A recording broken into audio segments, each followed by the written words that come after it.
Jaha, normaali päivä.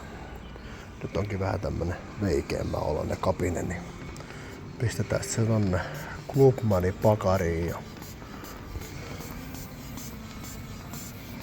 pumpataan se tonne tiiviiksi.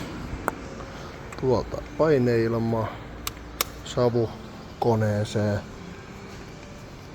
Odotetaan, että letkupäästä lähtee ja tulee sauhu.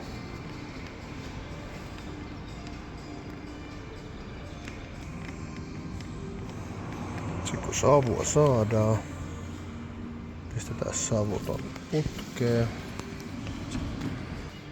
Noin. Sitten odotetaan, että lähtee putki täyttymään ja sitten aletaan odottaa, että mistä se vuotaa. Ja näin näppärästi löytyy täältä näin. Siellä on vähän unohtunut laittaa pakarimassaa näköjään väliin, mutta muuten on ihan hyvä. Me ei voida muuten mistään, mutta tuolta savu pyrkii ulos.